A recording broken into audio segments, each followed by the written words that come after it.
All right, so we also don't like that equation up there because we're lazy, and why write this when you could write this? And so in our world, we love to translate as much as we can into linear algebra. And luckily for you, the amount of linear algebra you need to know in this module is very small. And so essentially, this represents individual j, but this here represents all the individuals that we're looking at. And the way to read this is like this. So you have this vector of phenotypes. So and it's phenotypes 1 through n, because n individuals. And then this is that genotype matrix that we saw in previous modules. This is exactly what it is. So all of these values in here are 0, 1, or 2. So like this guy here, this represents the number of alternate alleles that individual 1 has at the mth SNP.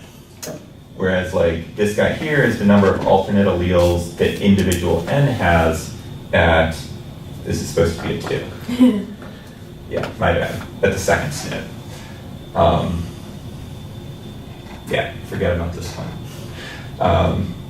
Actually, it's supposed to be an n and then. Yeah, it's supposed to be an n too, yeah. I'll correct that in the slides that get released. But anyways, you guys get the point. So this is just a genotype matrix, and then this is the vector of effect sizes. So this is like when I said, this makes you 0.2 inches taller, 0.3 inches smaller, those go in here.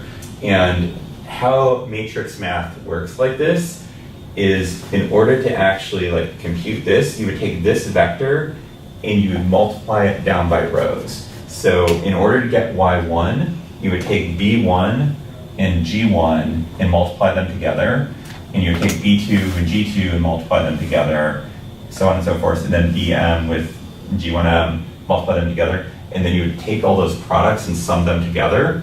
So essentially that's doing this here, and then you would add on the c1 term.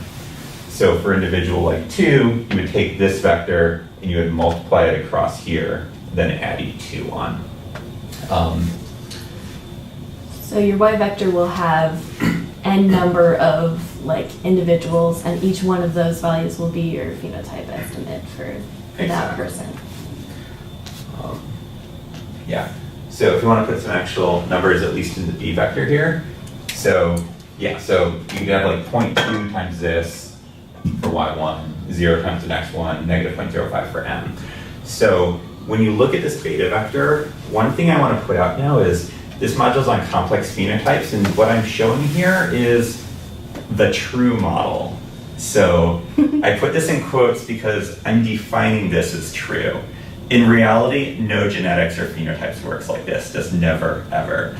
However, I can assume that this is true in the same way that physicists like to envision these like infinitely long planes in all dimensions, or like infinitely long strings. In genetics world, we assume this linear additive model. And when we do this, I can also assume then that I know the true values of these betas. In reality, the only way we know these betas is we estimate them, and we don't know them, we just have an estimate of what they actually are. But I can assume that I actually know what these really are. So I can assume that having one copy of an alternate allele increases your height by this much, right? Or for this one, it doesn't matter. That SNP has no effect on height, and this one does.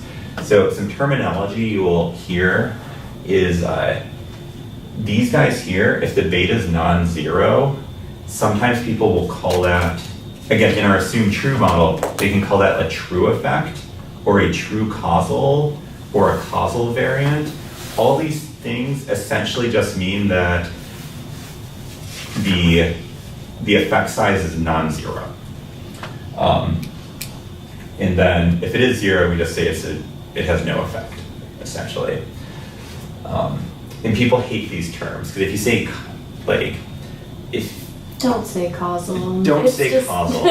Unless what you're doing is you're like simulating data and you're very explicitly saying we're assuming a true model of how the genetics work, then you can use causal to your heart's content.